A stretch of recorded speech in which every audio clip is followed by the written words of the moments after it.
se abre la sesión. Está ordenado hoy día. Ya. Es la democracia hoy día, pues es la democracia. Es. La democracia femenina. Cuidado, silencio que llegó la Simona. Doy la cuenta. Se han recibido 4 documentos. El primero, una solicitud de audiencia de fecha 18 de junio del mes en curso, de la coordinadora de la agrupación Padres Ciudadanos, señora Cecilia Iturrieta, a fin de exponer los planteamientos de la entidad que ella representa en la comisión referida al proyecto que está en tabla. El segundo es una carta del día 21 de junio pasado, del Bloque por la Infancia, por medio del cual esta última agrupación efectúa observaciones y propuestas al proyecto de ley en examen.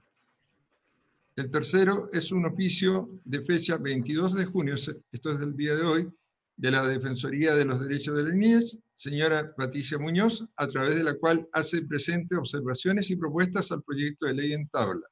Finalmente, una solicitud de audiencia de fecha 22 de junio de la señora Yanina Basso, a fin de exponer los planteamientos del grupo de padres y representantes de la sociedad civil referentes al proyecto de ley en tabla. Esos son los puntos que están en la cuenta. Muchas gracias, secretario.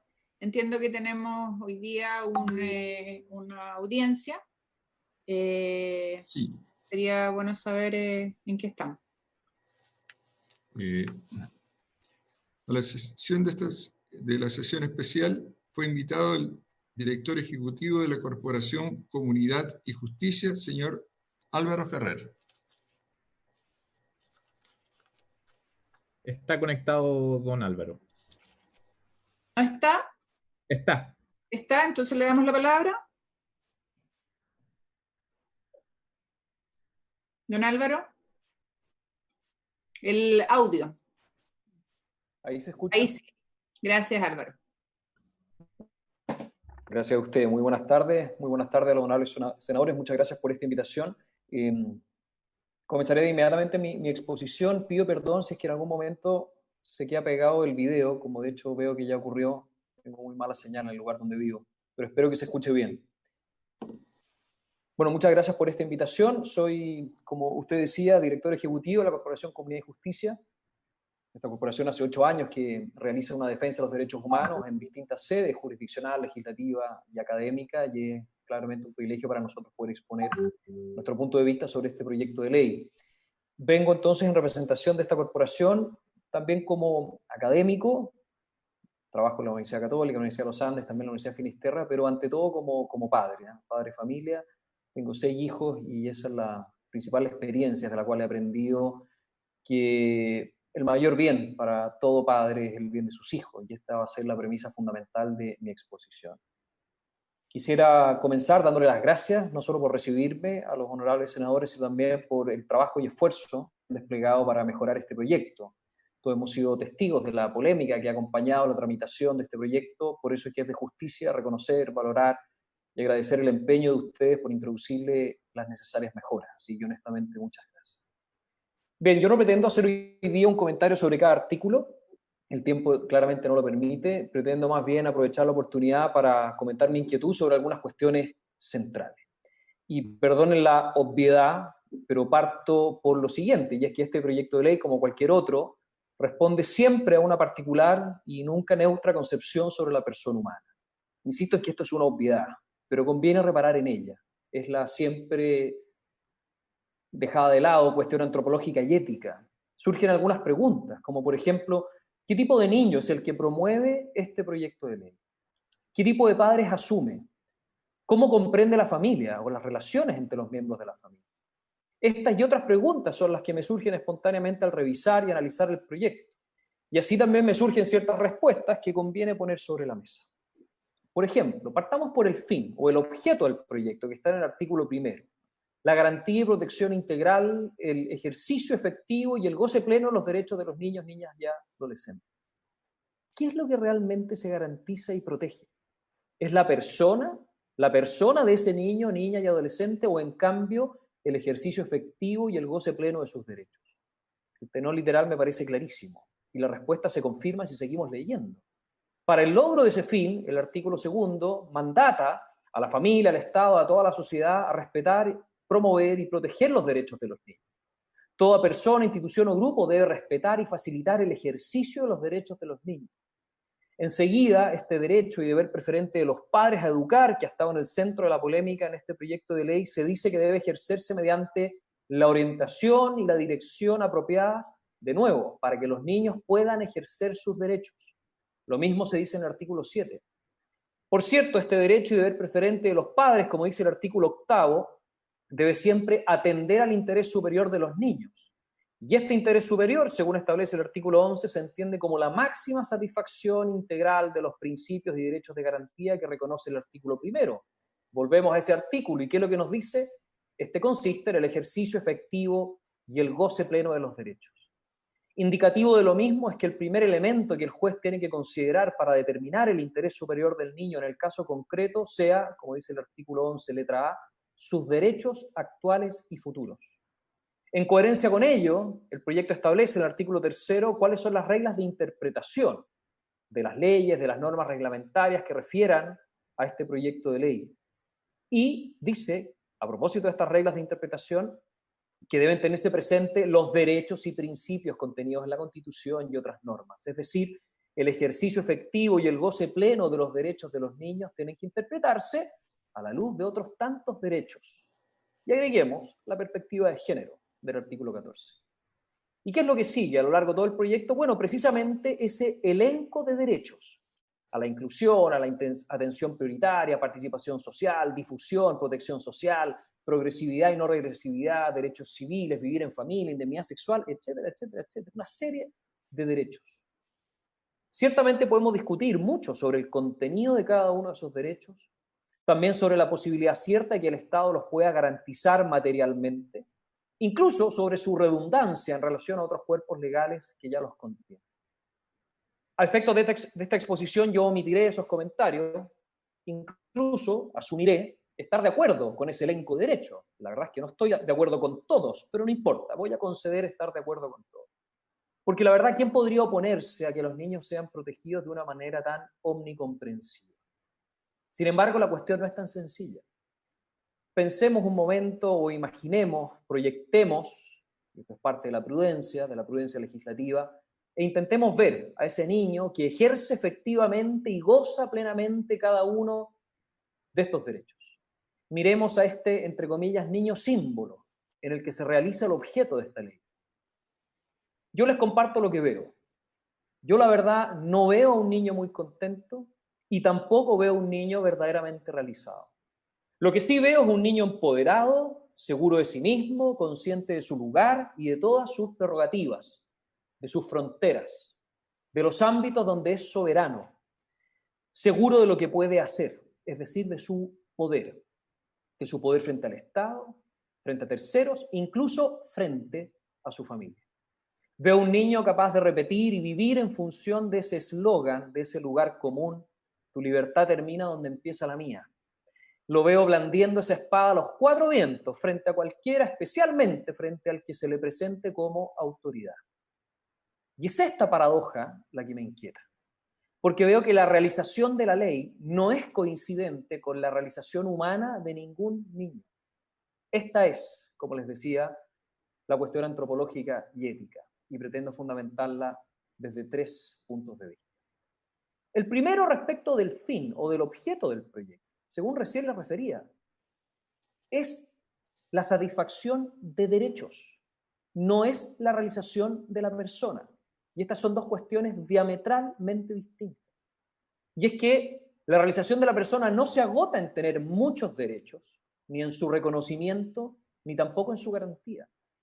Es verdad que la persona, y solo la persona, es sujeto de derechos, pero la persona es ante todo sujeto de deberes.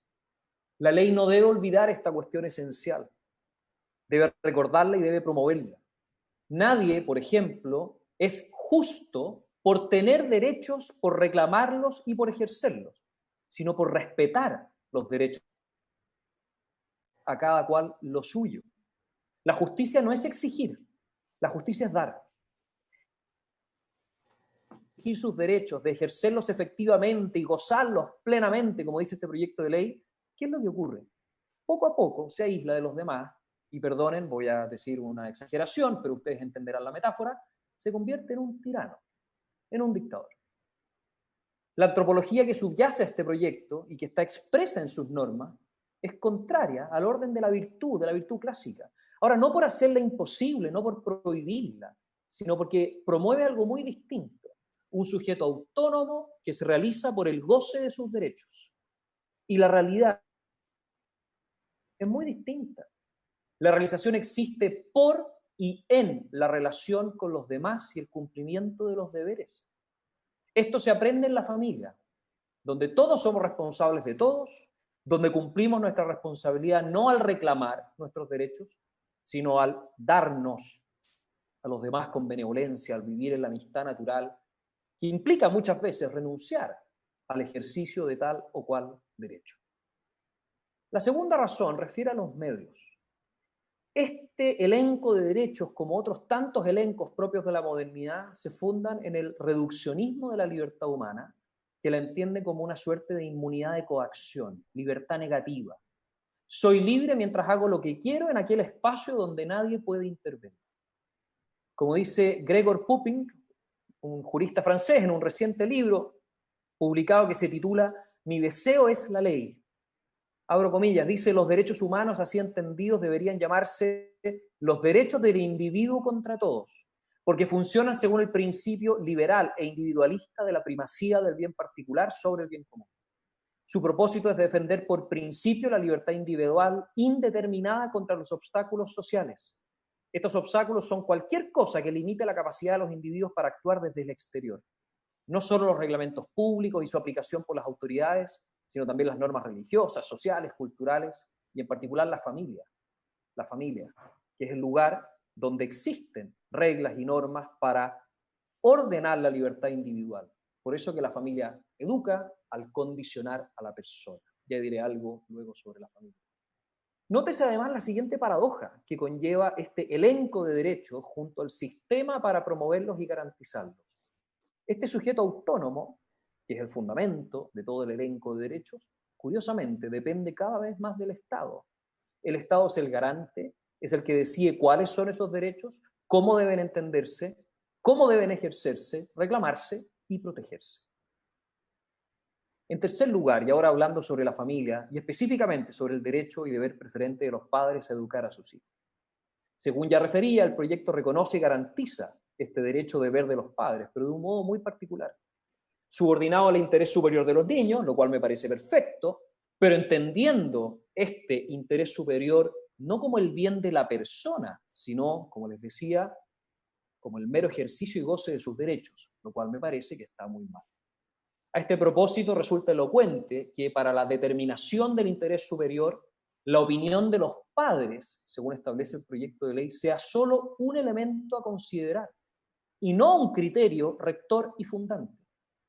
Y es que, perdonen, esto es de sentido común, lo que se mide siempre según alguna unidad de medida.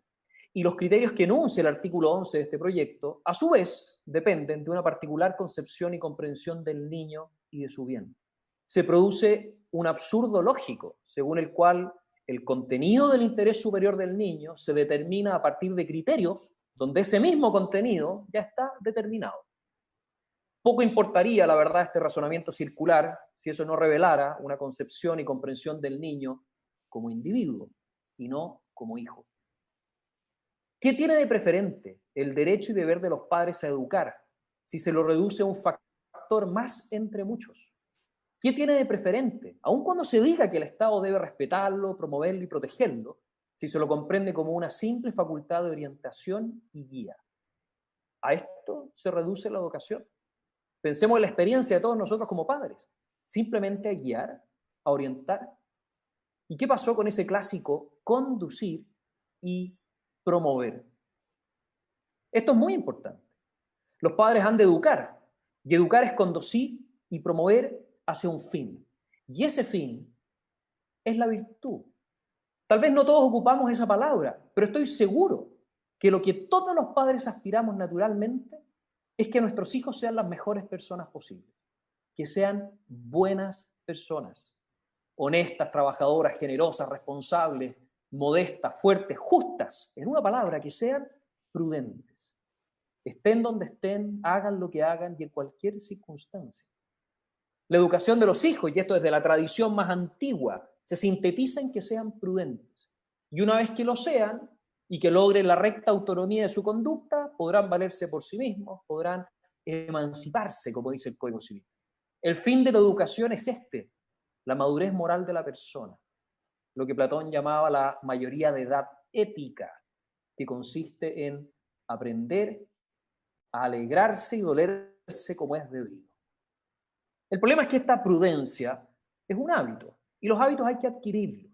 La adquisición de la prudencia requiere experiencia, porque las acciones humanas hay que deliberar y juzgar a partir de la experiencia. Y segundo, requiere algo obvio, y es que hay que actuar conforme a la razón y no subordinados a la pasión.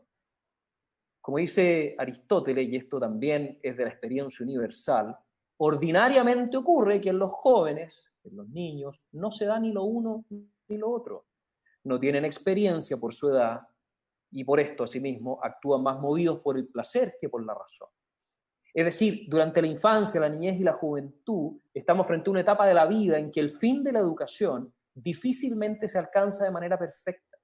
Y por eso es indispensable que durante toda esa etapa los niños sean educados por sus padres, conducidos y promovidos a esa virtud, a la prudencia. Y esto justifica el derecho natural y permanente de los padres a educar a los hijos. Pero educar requiere, como les decía, conducir y promover, hasta que los niños tengan suficiente uso de razón. Y es obvio que cuanto menor es el uso de razón, menor es la eficacia, como establece el proyecto de ley, de esta mera orientación y guía. Cuando los niños no tienen suficiente uso de razón, no se puede simplemente orientar y guiar. Se requiere hacer otra cosa, y que todos nosotros la hemos hecho y todos nosotros también la hemos recibido: la orden o el mandato, que es el medio racional y adecuado para educar. No digo nada nuevo, digo algo obvio. Cuanto menores son los hijos, tanto más necesaria e importante es la disciplina. Conforme crezcan y tengan mayor uso de razón, los consejos sustituirán a las órdenes. Es entonces la obediencia la que paulatinamente conduce a la prudencia, porque los niños aprenden y se van habituando, y esto es clave en la formación moral, a actuar conforme a una regla y medida que no sea su pura voluntad o capricho. Obedecer constituye la esencia de la formación moral. Sin embargo, la panacea de la autonomía la destruye. En síntesis, al obedecer, los hijos son conducidos a ese bien que por la falta del uso de razón todavía no pueden acceder por sí solos. Así se van habituando a seguir una norma distinta a su mero capricho. Por eso es que el deber de obediencia a los hijos, que no aparece en el proyecto de ley, salvo en un par de indicaciones, es indispensable para su educación. Y con mucha razón, por eso así lo reconoce el Código Civil. Voy terminando. Con estas sencillas consideraciones salta a la vista que esta concepción subyacente del individuo autónomo, fortalecido por un amplio elenco de derechos garantizados, todo esto en realidad se aleja del fin de la educación y en la práctica diluye el derecho y el deber preferente de los padres a educar, relegándolos a los padres a ser meros consejeros, cuya opinión es un simple elemento más a considerar. Esto, honestamente, me parece muy cuestionable y conlleva un serio problema de constitucionalidad. En síntesis, creo que este proyecto de ley se inspira en muy buenas intenciones, en la necesaria protección jurídica que requieren y merecen los niños, pero lamentablemente se basa y asume una antropología nada de neutra que dificulta ese objetivo, porque priman los derechos sobre los deberes, porque reduce el elenco de derechos y la libertad a esta mera inmunidad de coacción, y porque, como les decía, en tercer lugar, diluye el derecho y el deber preferente de los padres a educar a una simple orientación y guía, donde el deber de obediencia de los niños, que es un bien para los niños, brilla por su ausencia. Por estas razones, vuelvo a agradecer a los honorables senadores el esfuerzo y el trabajo que realizan por mejorar este proyecto de ley. Muchas gracias. Gracias, don Álvaro. Yo no sé si hay alguna pregunta que quieran hacer los colegas. ¿No? Senadora von Baer. Gracias, presidenta. Agradecerle a Álvaro Ferrer su presentación. Efectivamente, yo lo he dicho muchas veces en la tramitación de este proyecto, hay distintas visiones respecto a este proyecto que hemos buscado en algunos casos aunar. Yo en eso quiero decir de que las indicaciones que nosotros presentamos respecto al derecho preferente de los padres a educar a sus hijos ha sido recogida también por senadores de oposición que en muchas posturas tienen una visión quizá distinta, pero lo han buscado recoger. Y ahí parece que ya no está nuestro invitado. Sí estoy. Álvaro sí está. Sí, que no lo veo. No, Entonces que dije, estoy haciéndole la pregunta y no me está escuchando. No, sí, la estoy Ya. escuchando con mucha atención, es que se Entonces, congela el video, perdón. yo entiendo también lo que usted dice respecto al interés superior del niño, que yo también tengo mis dudas respecto a cómo está definido en el proyecto de ley. Sin embargo, estamos bastante avanzados ya en la tramitación del proyecto y quería hacer una pregunta bien directa. Para poder ir un poquitito o quizás acercarnos un poco más a la necesidad de que los padres sean un poco más que solo la guía que usted plantea. Si es que hay alguna parte en el proyecto donde usted cree que esto se puede profundizar y cómo. Porque creo que, porque creo que nos permite eso. Lo siento. Porque creo que eso nos permitiría quizás solucionar algunos problemas que efectivamente el proyecto tiene. Entonces, Sí. mi pregunta bien directa, perdón, me desconcentré, mi pregunta bien directa es, ¿en qué parte y de qué manera usted cambiaría el proyecto o incluiría una indicación en el proyecto, cosa de podernos hacer cargo de mejor manera de su inquietud sin evidentemente poder cambiar el proyecto de ley en su concepción, que no lo vamos a poder hacer, pero sí quizás circunscribir de mejor manera el derecho preferente y el deber de los padres a educar a los hijos? Sí, muchas gracias por su pregunta. ¿Se escucha? Sí, profesor, tiene la palabra. Muchas gracias. Sí, a ver, yo si pudiese, yo creo que sería muy bueno presentar alguna indicación en los artículos 7, 8, 9 y 11. Creo que ahí es posible, y también el artículo 3, las reglas de interpretación, poner algo donde se resalte en mayor medida que el derecho y deber preferente de los padres tiene un lugar prioritario. No puede ser, a mi juicio, mi humilde opinión, un simple factor más. Hay un principio que ustedes conocen infinitamente mejor que yo lo enseño como profesor de Derecho Natural, esto que la ley se hace para regular casos generales y no excepciones. Y la regla general es que los padres, con todo tipo de defectos, siempre buscan realmente el mayor bien de sus hijos. Se podrán equivocar, todos nos equivocamos, ¿cierto? A mí me parece que si se subordina la opinión de los padres a un factor más, se está relegando un derecho de los niños. Y ese derecho de los niños es a poder ser conducidos por sus padres hacia su mayor bien. Y eso tiene que tener, repito, un lugar de primacía y no de subordinación. Y eso, a mi juicio, asume como regla general la excepción. ¿Cuál es la excepción? Los padres que cometen errores y que cometen errores graves. Y yo me incluyo dentro de ellos también. Porque todos los padres nos equivocamos. Pero esa no es la regla general. La regla general es que los padres saben más y mejor que el Estado cuál es el bien para sus hijos. Por eso, repito, su opinión no puede quedar relegada a un factor más. Ahí me estoy refiriendo específicamente al artículo 11.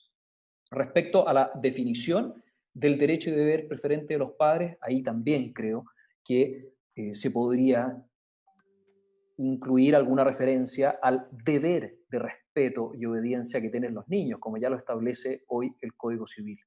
También me parece que sería un aporte importante. Y lo último, respecto al interés superior del niño, a mi juicio, no se puede entender, creo que es un error, y lo hice ver como un verdadero razonamiento circular, entender el interés superior del niño como el goce pleno de derechos, porque en realidad estamos subordinando al contenido de esos derechos lo que debe entenderse luego por el interés superior del niño. Creo que es mejor, siendo un concepto difuso y complejo, a mi juicio, lo que establece hoy día el Código Civil en el artículo 220. La mayor y más plena realización espiritual y material posible. Y eso está además en línea con el artículo 1 de la Constitución. Esa sería mi humilde sugerencia. Gracias. Gracias, profesor. Yo creo que aquí hay miradas que obviamente hacen un análisis mucho mayor de esta norma. La senadora von Baer creo que lo ha expresado muy bien. Hemos tratado de construir una mirada de conjunto respecto a este tema. Esta es una ley especial. Los derechos de los padres están consagrados y la familia en el Código Civil. Usted recién lo ha dicho. Esas normas no se cambian, no se modifican. Y por lo tanto todo lo que tenga que ver con derechos de la familia, las relaciones de derechos y deberes, está en la normativa correspondiente, que es el Código Civil. Y aquí estamos hablando de los derechos, o de las garantías, más bien dicho, de nuestros niños, niñas y adolescentes. Es una ley especial que no contraviene ni se contrapone con las normas especiales o generales del Código Civil. Y esas son obviamente miradas que no son menores respecto del tema. Aquí usted ha dicho algo que a lo mejor a alguno le ha pasado desapercibido, pero a mí me preocupa, que es el tema del derecho de obediencia. Yo hacía tiempo que no escuchaba esa expresión. Los niños son sujetos de derechos y obviamente no podemos someterlos a la obediencia a rajatabla, sino que dentro del ámbito de los derechos de los padres, pero respetando su garantía.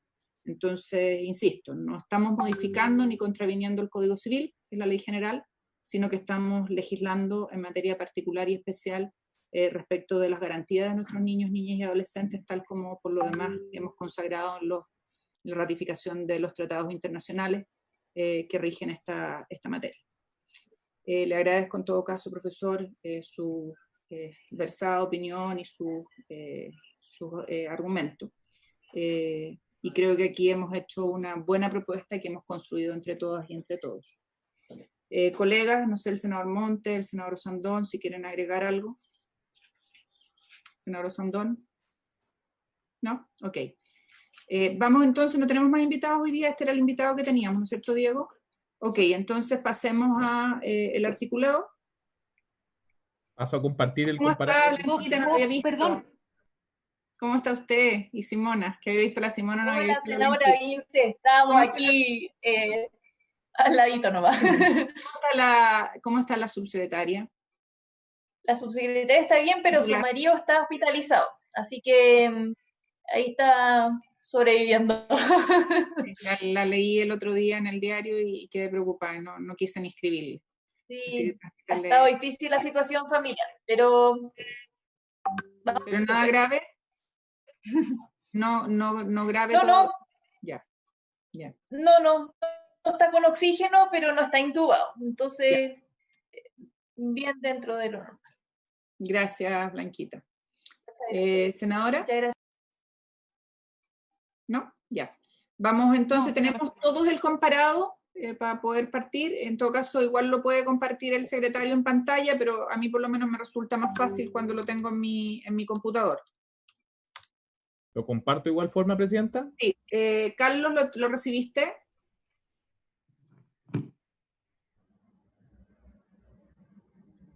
¿Sí? No te escucho. Estoy saludando a la subsecretaria en ejercicio.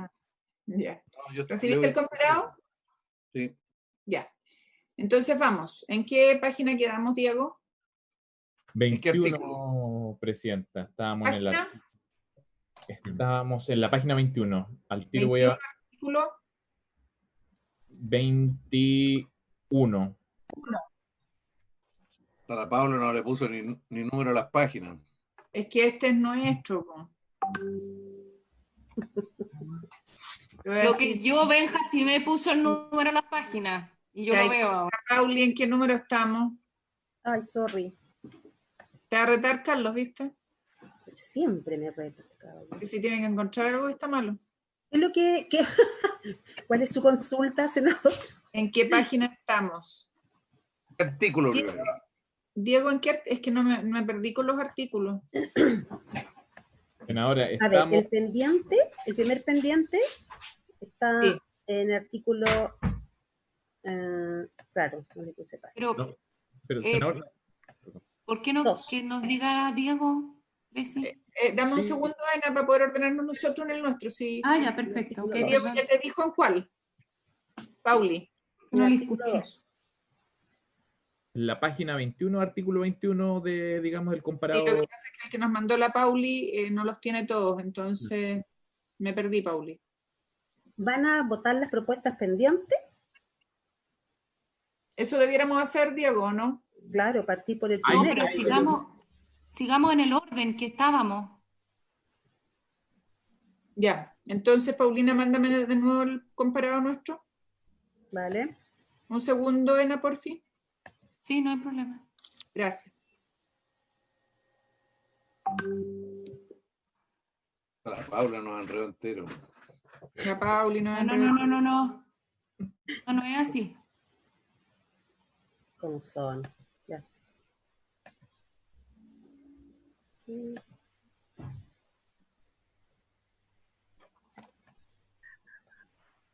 Ahora va.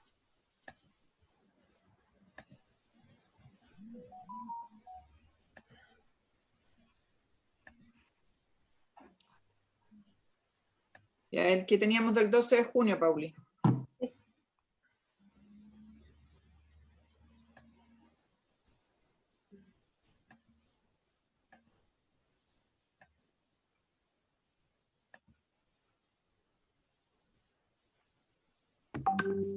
Ahí te la mandé.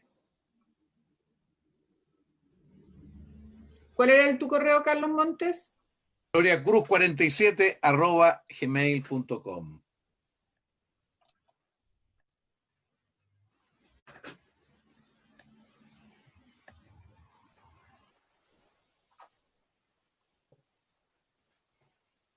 Ya, ahí te lo mandé al correo. Ya. Dice último. Dice, comparado segundo informe. Dice, 12 de dice, julio. hágale caso a von Baer y va a estar todo bien. Es altamente riesgoso eso, Carlos, te lo aviso. Eso ya lo aprendí, el camino al error. No, dice, Pero no, hágale caso, ¿sabéis todo qué? bien. ¿Sabéis qué? Se ve amorosa, tierna, buena gente la niña. Así parece del sur. Parece del sur. Es del sur. Pero hay que tener cuidado. ¿Quién dijo que no había que tener cuidado? Es del sur, es buena la niña, pero hay que tener cuidado. Que es del sur. Rafaela Carrá tiene una canción con eso del sur. Yo te digo Sí, nomás. sí. Es una Ya. buena. Página. ¿Lo encontraste, Paulina? 21 dijo. 21. Ujú. No, me ¿Cómo voy lo a ir por el, encontraste? me voy a ir por el lado Diego Olivares, mejor. Llama Ya. progresividad, regresividad. ¿Van a seguir con los principios? Si vamos a irnos al artículo 21, si Diego manda acá. No, no. Para nada, senadora. Senadora, habíamos quedado, mire, se habían aprobado las propuestas al artículo 20 sobre progresividad y no regresividad de derechos. Carlos, Ya. página 21. Exactamente, y al final de la misma, en la tercera columna, se propone que en el párrafo segundo de los derechos y garantías, es una cuestión formal, se Sí. propone incorporar en los títulos de los artículos en que falte la palabra derecho. Así es. Ejecutivo. Subse. Estamos de acuerdo. ¿Estamos ok entonces? ¿Sí? Sí. Ya, vamos. 5-0 aprobado, presidente. Luego en el artículo... Hola. Ya. Luego en el artículo 23, presidenta, referente al nivel de vida, desarrollo y entorno adecuado, la senadora von Baer efectuó una propuesta Ya. para reemplazar el inciso primero de ese Ya. artículo por el siguiente. El actual dice, nivel de vida, desarrollo y entorno adecuado. Todo niño, niña o adolescente tiene derecho a un nivel de vida adecuado para su desarrollo físico, mental, espiritual, moral, social y cultural. ¿Ya? Y la senadora propone el siguiente: todo niño, niña, adolescente tiene derecho a un nivel de vida que le permita su mayor realización física, mental, espiritual, moral, social y cultural posible. ¿Colegas? ¿Puedo argumentar? Sí, por supuesto. Siempre. Desde el sur. No, lo que pasa es que cuando uno revisa el texto actual, es difícil establecer, o quizá casi imposible establecer, cuál es el nivel de vida adecuado, ¿ya? ¿Qué es lo que es nivel de vida adecuado? Entonces, es por eso que la propuesta acá es que se diga, en vez de nivel de vida adecuado, el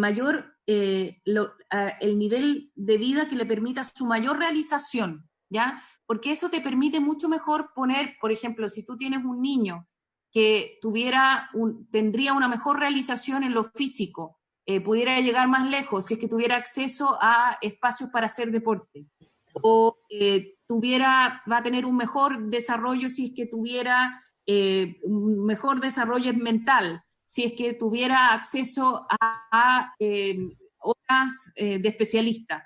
Eso te permite mucho más poner como, de alguna manera, el benchmark, o sea, decir qué es lo que te falta para lograr algo.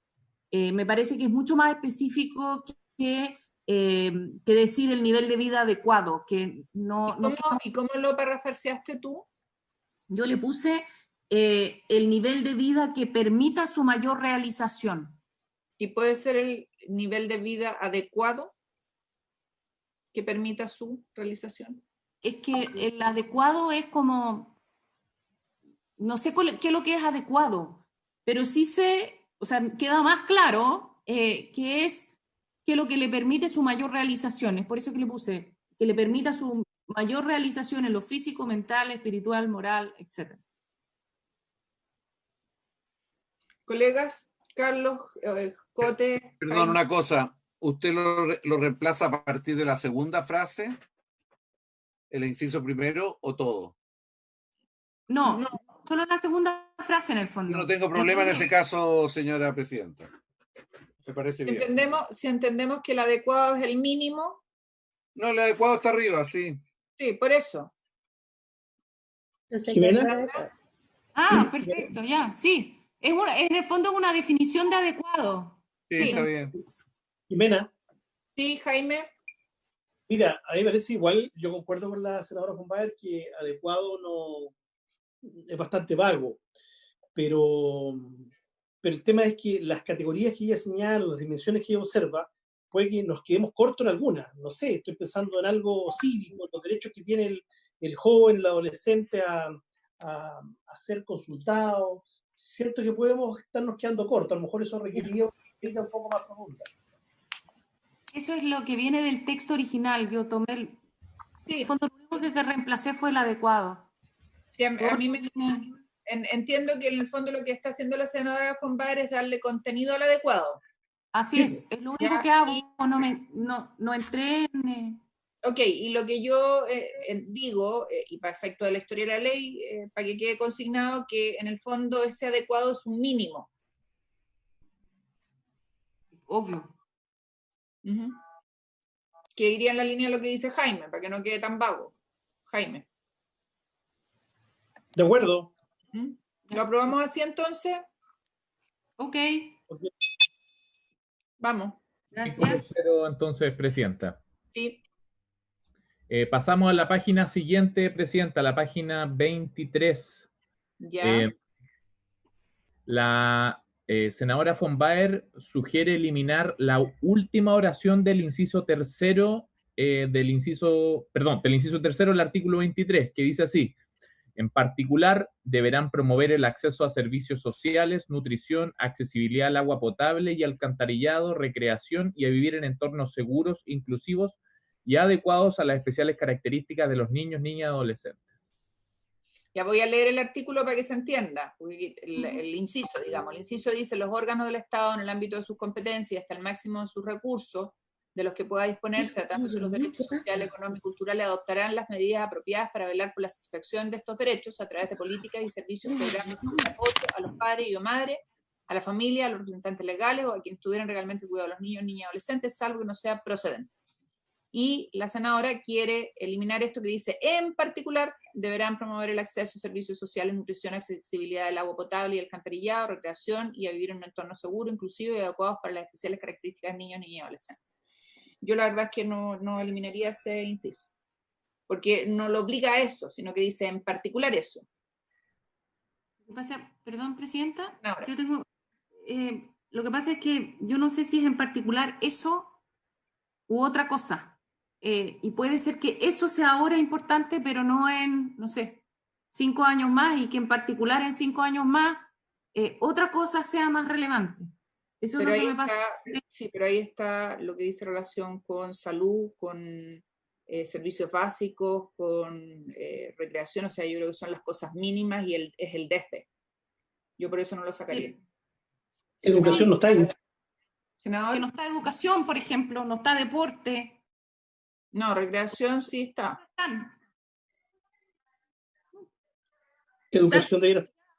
Está recreación, está deporte, no está cultura, está nutrición, pero no está educación, entonces no está salud en específico. Entonces, eso es lo que me pasa con la enumeración. Busquemos entonces una redacción más adecuada. Lo que me pasa es que no sé si son esos u otros, porque cada vez que uno enumera hay cosas que te quedan fuera y cosas que quedan adentro. Entonces por eso yo proponía eliminarlo, pero al final del día es ¿por qué está accesibilidad al agua potable y no está la salud? ¿Por qué está la recreación pero no está, no sé, la educación? Yo buscaría una redacción que nos satisfaga más, que no sea taxativa, pero haría alguna redacción. Si quieren avanzamos y lo dejamos como pendiente. Okay, entiendo el punto. No sé si está... Entiendo el punto, senadora, pero yo no lo eliminaría. Quizás buscaría una mejor redacción. Ok, veamos si llegamos a algo. Pensemos algo, ya. Quedaría pendiente la última oración de este inciso, entonces, Presidenta. Presidenta, pasamos ahora a la página 24 del comparado, segunda columna. Estamos hablando del derecho a la identidad. Hay dos indicaciones que quedaron pendientes por votar, la 109 decies, y la 109 undecies. La primera el senador Monte y la segunda el senador de Urresti. La primera incorpora al inciso primero la siguiente oración final. Las instituciones públicas... Perdón, Diego, ¿puedes leer el artículo completo? Sí. Leamos el encabezado. Okay. Eso. Artículo 24. Sí. Identidad. Todo niño, niña o adolescente tiene derecho desde su nacimiento a tener un nombre, una nacionalidad, una lengua de origen y a ser inscrito en el Servicio de Registro Civil e Identificación sin dilación. Tendrá derecho a la nacionalidad chilena cuando corresponda, de acuerdo con lo establecido en el ordenamiento jurídico nacional. Un niño, niña o adolescente será privado arbitrariamente de su nacionalidad ni del derecho a cambiarla. ¿Y qué haría? Las instituciones públicas y privadas estarán obligadas al reconocimiento y respeto de la identidad de los niños en conformidad con lo dispuesto precedentemente. Y la segunda indicación del senador de Urresti incorporaría al mencionado inciso lo siguiente: las instituciones públicas o privadas estarán obligadas al reconocimiento y respeto de la identidad de los niños en conformidad con lo dispuesto anteriormente. Es un cambio casi formal en el texto de ambas indicaciones. Yo retiro la de Urresti, ¿Estás hablando en serio? No, es lo mismo. Senadora cualquiera de las dos que pongan, cualquiera. Se pueden entender subsumidas. Sí. Senadora. No, es que yo las quiero entender bien, qué es lo que significa, porque no sé, o sea, ¿es respecto a lo dispuesto precedentemente, o sea, respecto a lo dispuesto en lo que acabamos de leer? Si es que me pueden explicar qué es lo que significa, en realidad no, disculpen, pero no lo entiendo, no sé. Mira, es bien directo. Esto significa de que las instituciones públicas y privadas deben reconocer al niño en su propia identidad. Eso es lo que se trata. No pueden distorsionarla de ninguna manera. Es una obligación al respeto a la identidad de los niños en conformidad con lo que se dijo antes. No tiene ninguna sabiduría particular. Simplemente es reafirmar algo que podríamos decir que está implícito en varias otras normas de esta propia ley. ¿Estamos? Son las mismas indicaciones, hay que buscar, Diego, ahí la mejor redacción, pero es lo mismo. ¿Les parece? Jaime. De acuerdo. Ok. 5-0, presidenta. Uh-huh. Luego en la página siguiente. Osandón, ¿qué dice? La siguiente. Senadora von Baer. Sí, Leamos el artículo, el inciso, y de ahí lo que propone la senadora von Baer y nos explica. ¿Dónde? En la página me perdí. En la página 25. Tuya. Sí, es al inciso tercero Cambiaron del la artículo 24.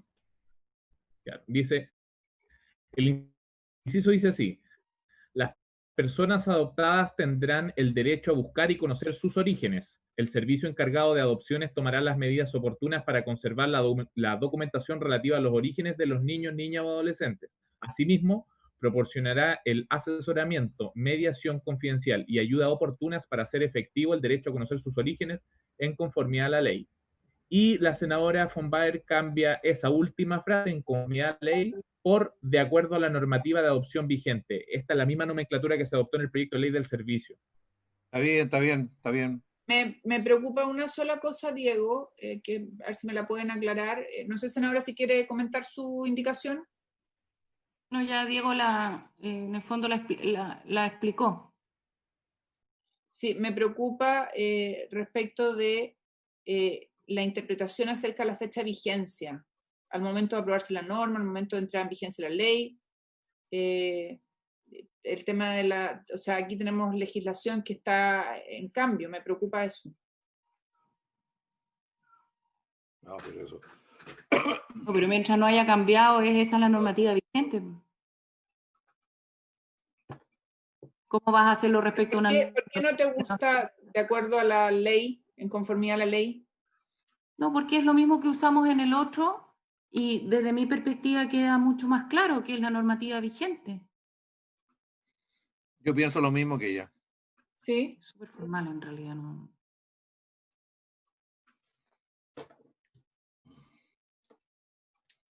Pero qué duda hay.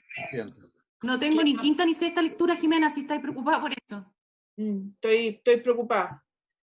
No. Déjalo pendiente para salvarla, pero entiendo que tienes respaldo, Ena. Avancemos. Yeah.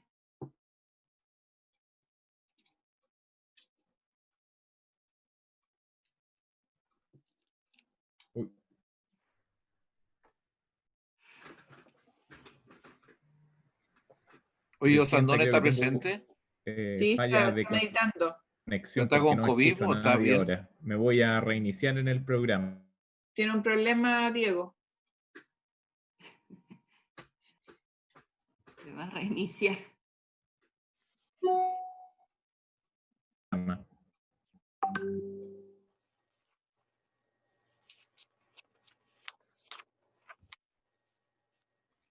Parece la Paula.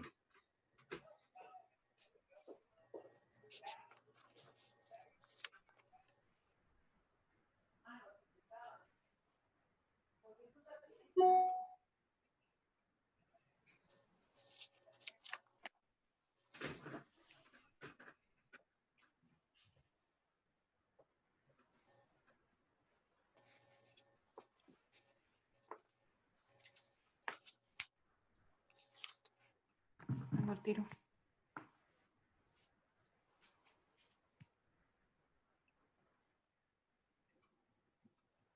¿Y se escapó, Diego? No, se tuvo que reiniciar porque algo le pasa con el comparado, no sé. La senadora von Baer tiene la culpa.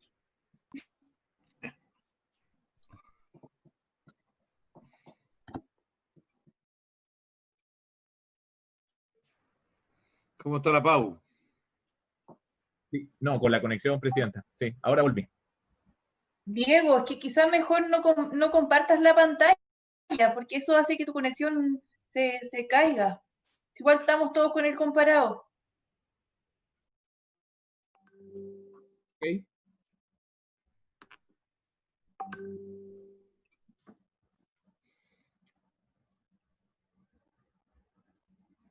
Vamos nomás, Diego, vamos. No alcancé a escuchar, senador, si es que se aprobó esta propuesta. No, dijimos que le íbamos a dejar y íbamos a seguir avanzando. Ok. Ok, presidente. O sea, Carlos, mira tu WhatsApp. La Pauli me está tendríamos reclamando que irnos a la página. WhatsApp. Ya. ¿Seguimos con la página 25? ¿Sí? No, 28. 28. 28, presidenta. Sí. Había una propuesta que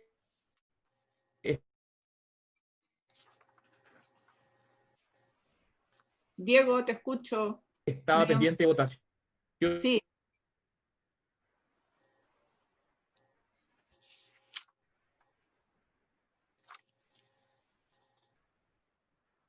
Aquí hay una propuesta pendiente de votación, donde nosotros teníamos una propuesta de incorporar incisos finales.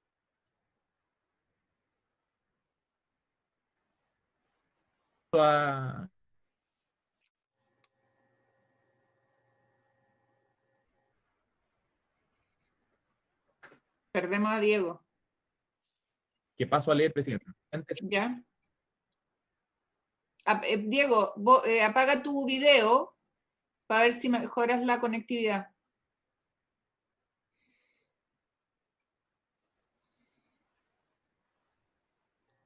Ahora sí que lo perdí.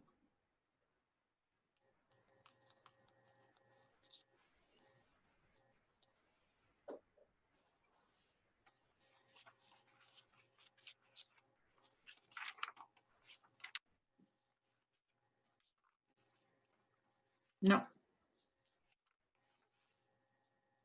Diego.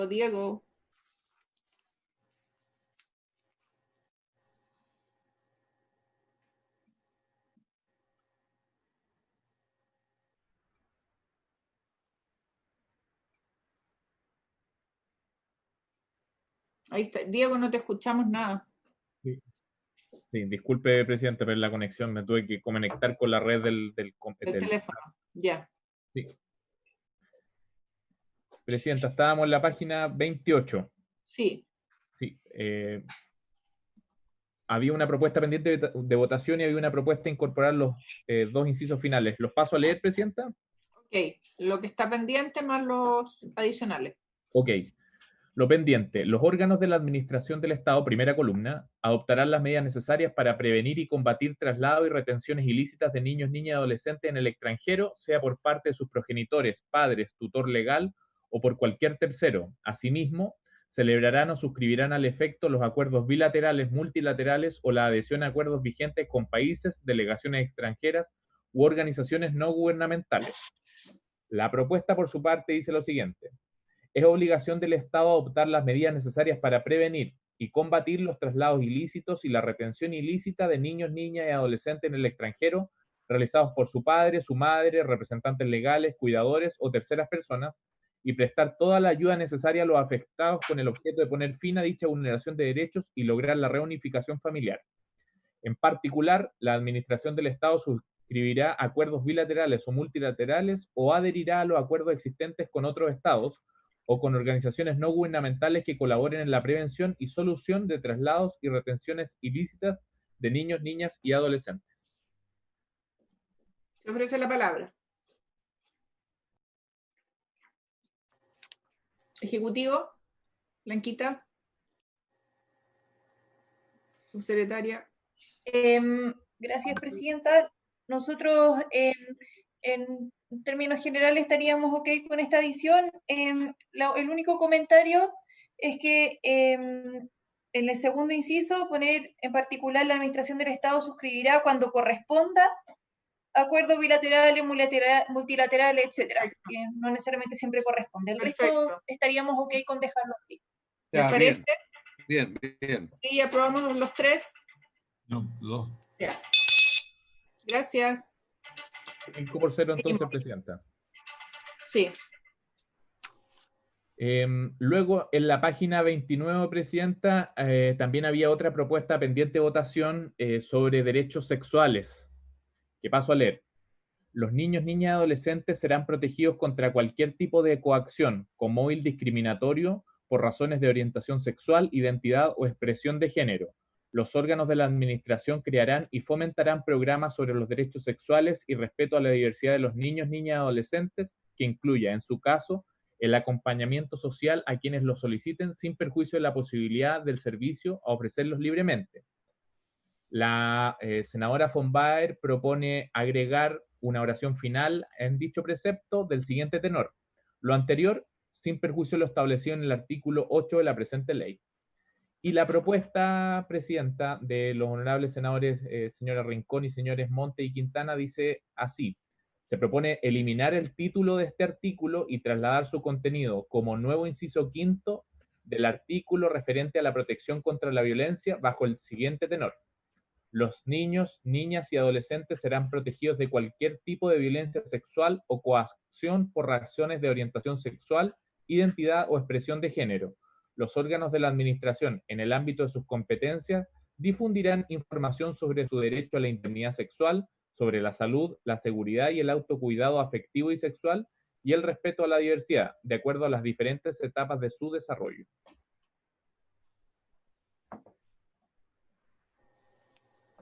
Ejecutivo. Gracias, Presidenta. Nosotros tenemos dos comentarios. El primero, que creemos que las razones, por razones de orientación sexual, limitan. Que la verdad es que podría ser por cualquier razón, no debiesen estar protegidos contra cualquier tipo de violencia sexual o coacción. Entonces, sí que no sé, o sea, nosotros estamos por eliminar eso, o al menos por poner al menos, o entre otras, porque si no, queda muy limitado. Y lo segundo, ¿ya? Y lo segundo es, al final, si es que se pudiese, y eso también me imagino que habría que votarlo, sin perjuicio de derecho de preferente de los padres a educar a sus hijos, que entiendo que es una propuesta también de la senadora von Baer. Senadora. Senadora von Baer. Presidenta, a mí me gusta más el texto de la propuesta de ahora de ustedes que el texto actual. Creo que es más claro, está mejor logrado. Y al final de eso, a mí me gustaría si pudiésemos agregar, sin perjuicio del artículo 8, que es el derecho preferente de los padres a educar a sus hijos. ¿Colegas? Bien. ¿Estamos de acuerdo? ¿Sí? Sí. Se mantiene como un precepto nuevo entonces, Presidenta, no como un inciso quinto. No, yo entendía que eliminábamos sí, esto, esa parte lo no pasábamos. Porque la propuesta nuestra es que no tiene mucho sentido establecerlo como sino que más integral pasarlo al otro lado. Blanquita. Sí, estamos de acuerdo. Sí, estamos de acuerdo con eso. Sí.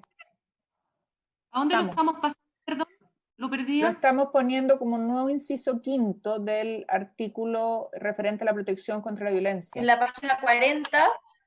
Queda más correcto. Y le agregamos lo que usted pidió, senadora. Gracias. ¿Ya? Diego, quedó claro, ¿no?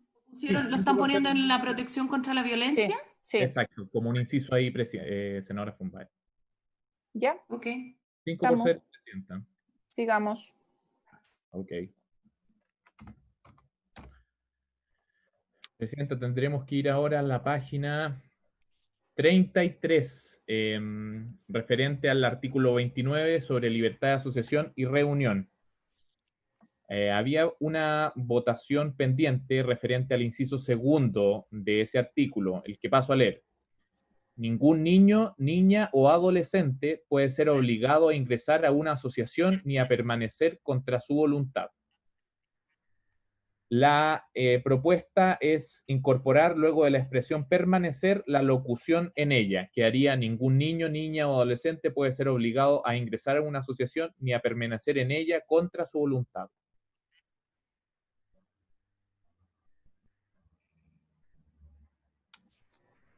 Presidenta. Esta fue una discusión que tuvimos hace mucho tiempo, pero básicamente el punto que en ese minuto yo hacía es que puede ser de que un niño no quiera pertenecer a una, no sé, asociación de, no sé, no quiera ir a, no sé, a una asociación, voy a pensar en algo bien valdiviano, a la asociación de remo, ¿ya? A hacer remo. Y los padres en el fondo le digan, mira, por último haz remo una cierta cantidad de tiempo hasta que veamos si te gusta o no te gusta, de alguna manera lo están obligando, pero lo están obligando con una buena meta, con un sentido. Y por lo tanto, me parece que en el fondo esto es tan amplio de que no se le puede obligar. En el fondo, puede ser incluso en contra de una cosa buena para un niño. Entonces yo sigo sin entender muy bien cuál es la finalidad. Creo que puede ser complicado porque hay veces que los papás, no por siempre, pero obligamos a los niños a hacer algunas cosas porque es bueno para ellos. Estoy pensando en el deporte, estoy pensando en la música, incluso puede ser alguna actividad cultural. Entonces, por eso yo hago el mismo punto que hacía la vez pasada, hace tanto tiempo. Incluso, no sé, puede ser, no, esto no es una asociación, pero puede ser un tratamiento que tenga que hacer y que los papás le digan que no puede obligarlo. Creo que puede ser complejo este artículo. Nosotros lo que le queríamos poner era, yo estoy de acuerdo con el artículo, porque yo creo que uno como padre siempre tiene la posibilidad de seducir, persuadir, convencer a sus hijos, pero no los podemos imponer ciertas cosas, y por eso poníamos que ningún niño, niña o adolescente puede ser obligado a ingresar a una asociación ni a permanecer en ella contra su voluntad. No estamos hablando de un tratamiento médico, estamos hablando de obligarlos a que vaya a una clase de pintura, a que sea parte de un equipo de fútbol, cosas que el niño puede decidir que no le gustan y que de verdad lo violentan, y no tendrían por qué obligar a los padres a permanecer ahí. Creo que de verdad eso no corresponde hoy día. Quizás en otras épocas a uno lo podían obligar a estar en clase de ballet y sentía que no tenía ni dedos para el piano o ni pies para la zapatilla, y tenía que permanecer ahí. Entonces creo que no corresponde, de verdad. Uno siempre como padre puede seducir a los hijos, pero eso es parte de la labor de padre, de sentarse a conversar, de convencerlo y que el niño vaya convencido, pero no contra su voluntad. Yo votaría esto. Colegas. No me obligaron algunas cosas que fueron buenas. Ahí está su labor como madre, para que lo persuada a su niño o niña. No se preocupe. Colegas, en votación, secretario. ¿Tomo la votación? Sí. Senador Montes, ¿cómo vota? De acuerdo con el artículo. Senador Osandón.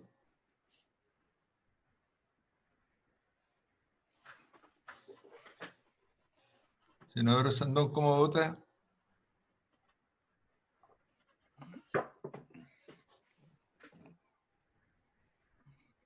No escucho la... No existe. No está. Senador Quintana. No se escucha, Jaime. Jaime. Apaga el micrófono. A favor. A favor. Senadora von Baer. En contra. Senadora Rincón. Yo a favor. Aprobado por 3 votos a favor y 1 en contra.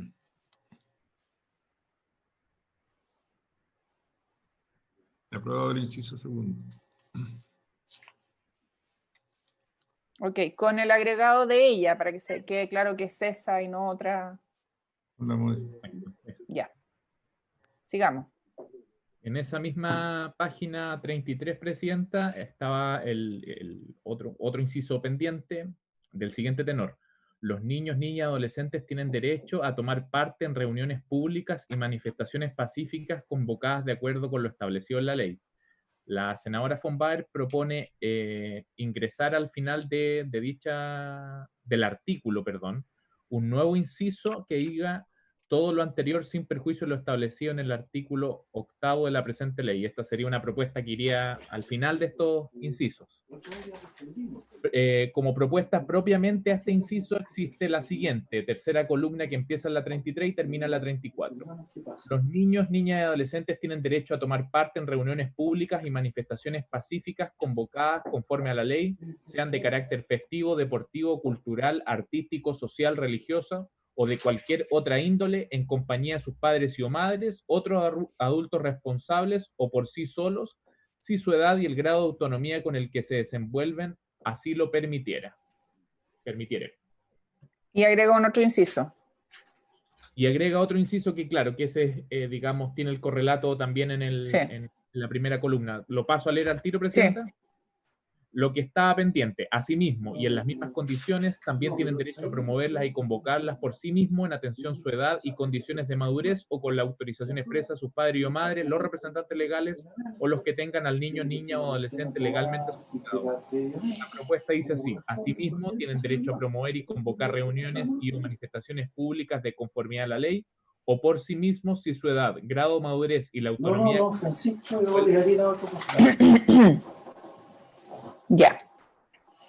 ¿Les parece que votemos el primero? Hay una propuesta de la senadora von Baer de agregar un inciso al inciso, o sea, una frase al inciso 8º, y en la otra nuestra es cambiarlo derechamente. ¿Presidenta? Sí, senadora von Baer. Lo que pasa es que se podría agregar el inciso al final de las dos propuestas que hacen ustedes.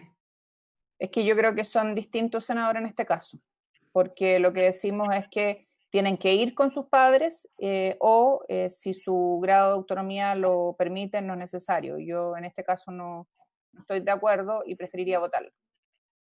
Votemos la suya y votemos la nuestra. ¿Ya? Votemos entonces primero la de la senadora von Baer y luego votamos la nuestra, colegas. ¿Cómo la votación entonces? Sí, 2 votaciones. Sí. ¿Puedo argumentar entonces? Porque... Por supuesto, siempre. Gracias.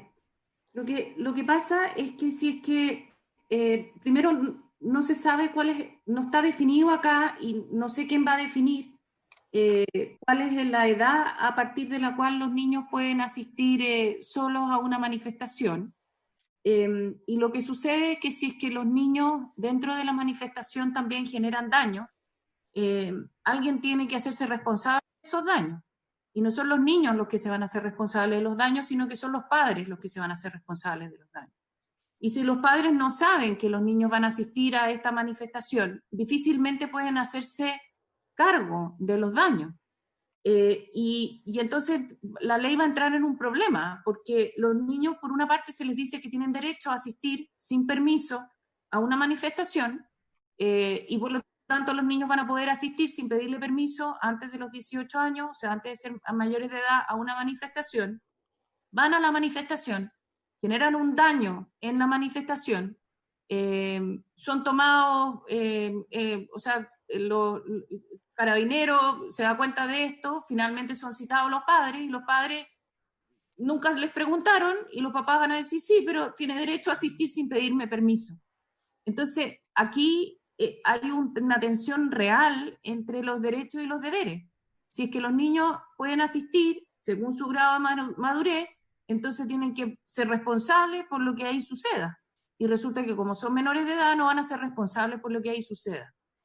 Por lo tanto, nosotros no podemos, desde mi punto de vista, darles un derecho si es que no se les acompaña ese derecho con entonces el deber de hacerse responsables de lo que ahí sucede. Y según la ley, los responsables son los papás.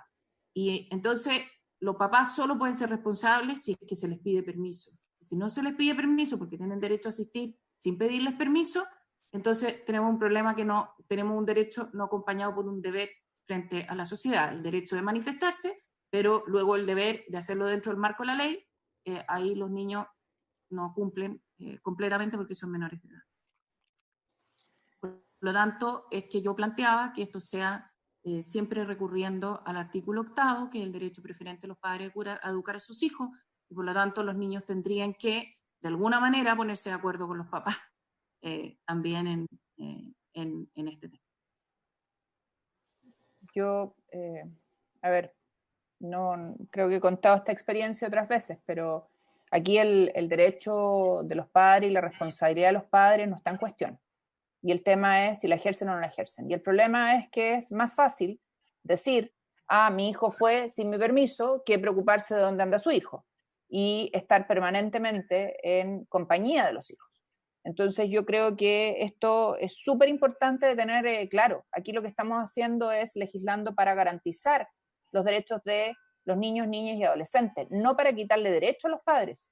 El tema es dónde están los padres y por qué no ejercen su autoridad respecto de sus hijos. Y yo creo que se confunden cosas, colega, entonces no estoy de acuerdo con meter ese inciso, porque con ese precepto los padres siempre van a decir, no me pidió permiso, no tiene una nota, no tiene un certificado, entonces yo no soy responsable. Y resulta que la responsabilidad de los padres es permanente.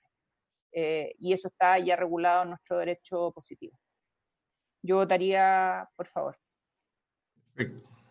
Senador Montes, ¿cómo vota? ¿Se vota la proposición? La proposición de la senadora von Baer. En contra. Senadora Sandón. Absolutamente a favor, me parece de total sentido común, y estoy absolutamente de acuerdo con lo que ella planteó. Senador Quintana. En contra. Senadora von Baer. Por favor. Presidenta. En contra. Rechazada la proposición, 3 votos en contra y 2 a favor. Votamos entonces la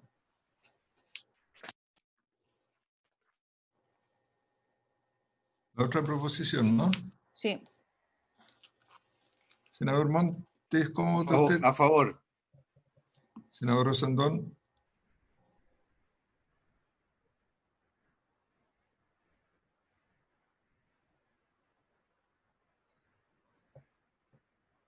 Perdón, ¿qué es lo que estamos votando ahora? La propuesta que hicimos indicación, nosotros, Jote. senador Sandón. Indicación de ellos. En contra. Los niños primero. Obvio. Senador Quintana. En contra. ¿En contra? A favor. A favor. Senador von Baer.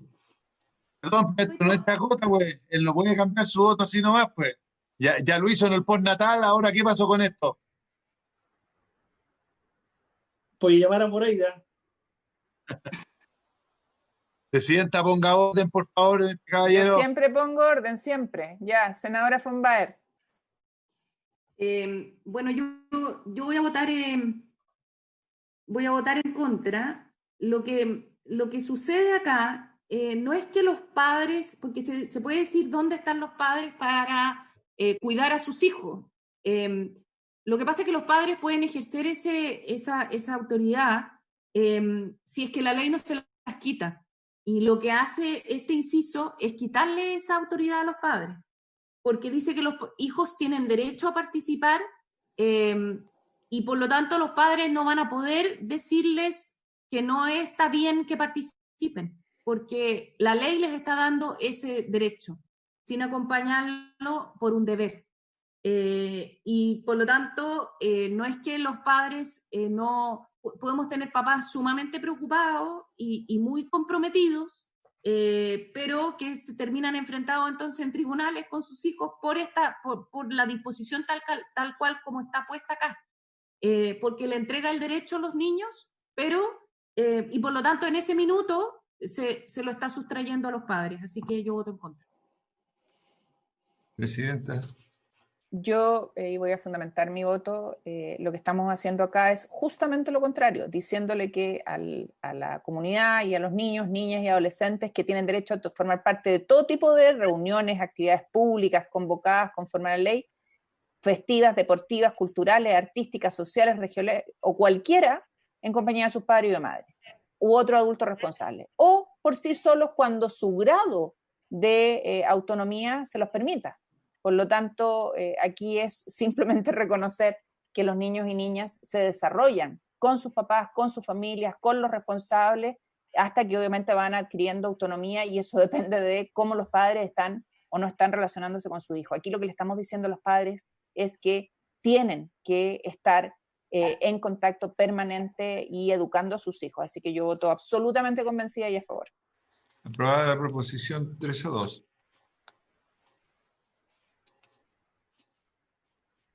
¿Vamos? Seguimos, Presidenta. Uh-huh. Tenemos que ir a la página 39. Perdón, perdón. Las dos, es que eran los mismos. Las votamos sí. Las dos. Es que era una propuesta que tenía dos incisos. Ya. Entonces, 39. ¿puedo agregar una argumentación, Diego? Es que pensé que las habíamos votado separadas. Por supuesto, senadora.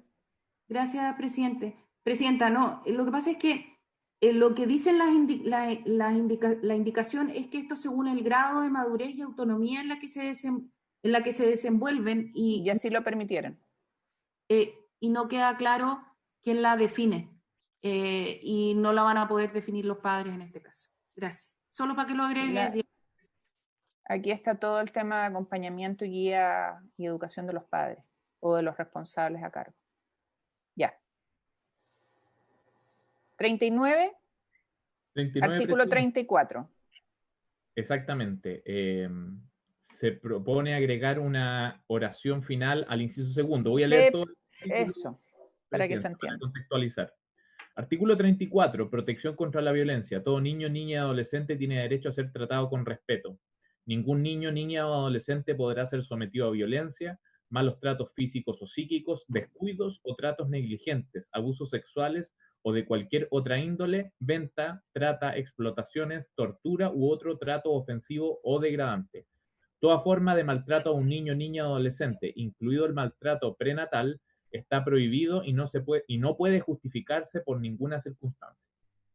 Se agrega el maltrato corporal relevante y el trato degradante que menoscabe gravemente su dignidad constituyen delitos de conformidad con lo prescrito en los artículos 403 bis y 403 ter del Código Penal. ¿Se ofrece la palabra, Ejecutivo? Nosotros estamos de acuerdo con agregar eso. ¿Les parece, colegas? ¿Consulta? Sí.